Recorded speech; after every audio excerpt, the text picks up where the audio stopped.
Gempa dan tsunami Samudra Hindia yang terjadi di tahun 2004 meninggalkan bekas yang dalam bagi orang Aceh maupun seluruh dunia. Museum ini mengingatkan kita akan kejadian tragis saat itu dan mempersiapkan kita dalam menghadapi kejadian serupa di masa yang datang.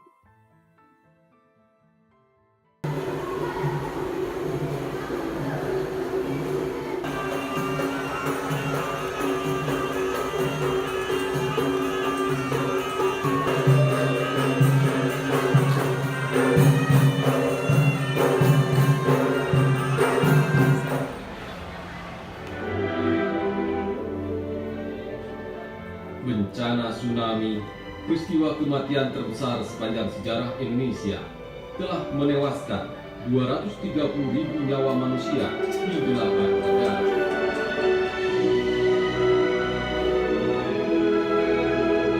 Pada kurun waktu 40 tahun terakhir, tanah terbelah, meruntuhkan sejumlah bangunan kantor dan rumah.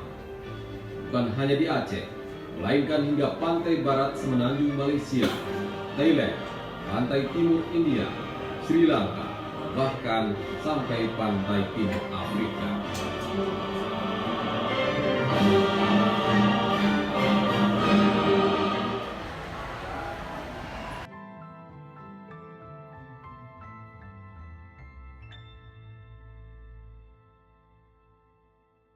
Harapan adalah kekuatan terbesar yang dimiliki korban yang selamat untuk terus berbenah bersama menata hidup kembali.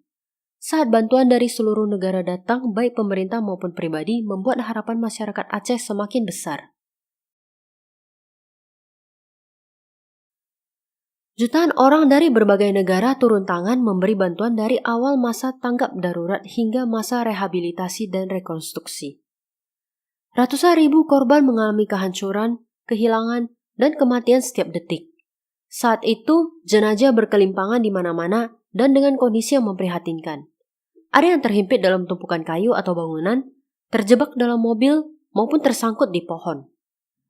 Sebanyak 46.000 jenazah yang tidak dikenal akhirnya dimakamkan dalam kuburan massal di Aceh.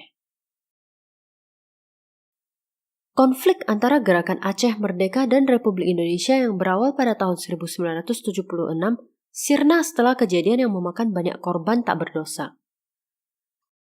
Rasa kemanusiaan dan persaudaraan yang semakin kuat akhirnya mencapai kesepakatan damai lewat perjanjian Helsinki.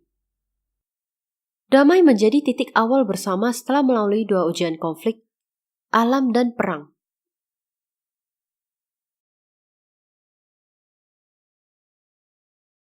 Gempa dan tsunami Aceh mengakibatkan hancurnya seluruh infrastruktur di kota Banda Aceh, serta terdamparnya sebuah kapal kayu yang terbawa gelombang tsunami ke perumahan penduduk di kawasan Gampong Desa Lampulo di atas rumah keluarga Ibu Abbasiyah. Sebelum musibah besar tersebut terjadi, kapal kayu tersebut berada pada Sungai Krueng Aceh, tempat pelabuhan kapal di Lampulo. Sehari sebelumnya, pengurus kapal tersebut menginstruksikan kepada penjaga bot agar besok bersiap-siap pada hari Minggu tanggal 26 Desember 2004, kapal kayu dengan panjang 25 meter, lebar 5,5 meter, dan berat 20 ton akan diturunkan kembali ke sungai setelah melakukan perbaikan. Pemilik kapal kayu ini yang bernama Zulfikar bertempat tinggal di Komplek Cemara Hijau Medan. Setelah menerima laporan dari adik iparnya sekaligus pengurus kapal, mengarahkan kapalnya untuk dibawa ke Loknga, Aceh Besar untuk diisi pukat. Tetapi musibah gempa bumi dan tsunami yang terjadi membawa kapal terdampar sejauh 1 km dari tempat pelabuhan ke pemukiman dan menyelamatkan 59 orang dalam kapal kayu tersebut.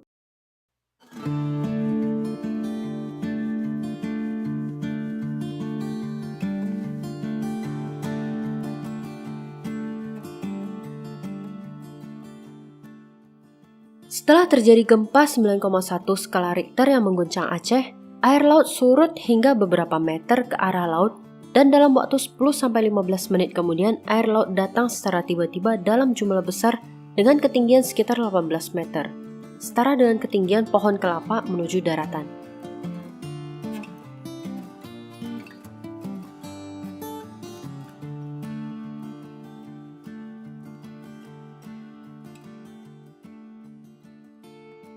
Setelah terjadi goncangan gempa, akan terjadi perilaku ganjil binatang. Air sumur mempunyai warna, rasa, dan bau yang berbeda. Permukaan air laut kelihatan tenang, dan dari jauh terlihat ada ombak besar seperti dinding. Terdengar bunyi yang tidak normal seperti drum band, helikopter, atau bom.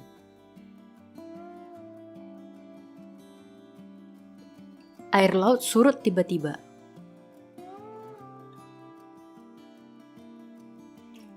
Tercium garam, kabut akibat interaksi air laut dan udara. Dan terjadi tsunami.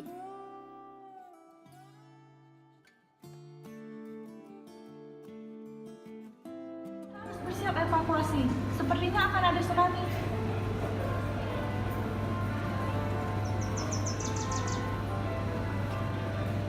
Ayo, cepat sedikit. Percepat langkahnya. Jangan pakai kendaraan bermotor. Kalau kita merasakan gempa, kita harus sigap mengevakuasi diri. Karena tsunami bisa datang hanya dalam beberapa menit. Hanya menunggu ataupun mencoba melihat pantai yang surut akan membuang banyak waktu berharga untuk evakuasi dan membahayakan nyawa pula. Sebisa mungkin kita berlari bertolak menjauhi pantai. Jangan berlari sejajar atau dekat dengan sungai, karena tsunami lebih cepat menerjang lewat sungai. Kita nggak mungkin sempat nih kalau ke bukit. Lalu, kita kemana? Yuk lah Mutia, ikut abang. Yuk kita ke sana.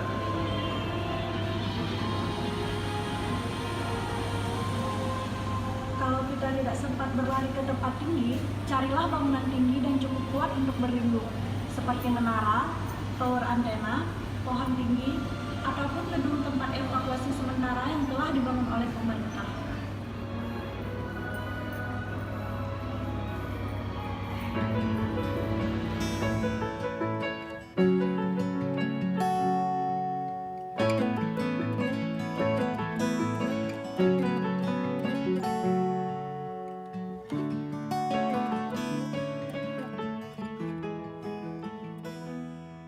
Kapal PLTD Apung dibuat di Batam dan selesai pada tanggal 15 Oktober 1996.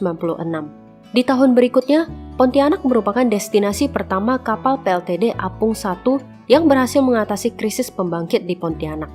Akibat pembagian listrik di daerah setempat mengalami perbaikan besar. Dan selama 3 tahun sampai tahun 2000, kapal ini telah mengatasi krisis kelistrikan di Pulau Jawa, Bali, dan Madura. Di tahun 2001, kapal PLTD Apung kembali ke Pontianak. Keberadaan kapal milik PLN ini di Banda Aceh adalah sebagai antisipasi gangguan listrik akibat dari seringnya terjadi kontak senjata antara aparat pemerintah RI dengan gerakan Aceh Merdeka ketika konflik Aceh masih berlangsung. Karena pada saat konflik dulu menara-menara listrik dari PLN banyak dirobohkan oleh pihak yang tidak bertanggung jawab yang mengakibatkan pasokan listrik terhambat. Saat terjadi tsunami di tahun 2004, kapal ini pun tidak lepas dari gulungan gelombang tsunami. Gelombang tsunami menyeret kapal ini sejauh kurang lebih 5 km ke daratan dan terdampar di Plang Sebelengkat. Pasca tsunami, PLN berniat mengembalikan kapal ini lagi ke laut dikarenakan kondisi mesin tidak mengalami kerusakan parah. Tetapi pemerintah setempat berkeinginan untuk menjadikannya sebagai wisata bersejarah. Pada akhirnya, PLN hanya mencabut mesin-mesinnya saja dan kapal ini pun akhirnya dijadikan tempat wisata.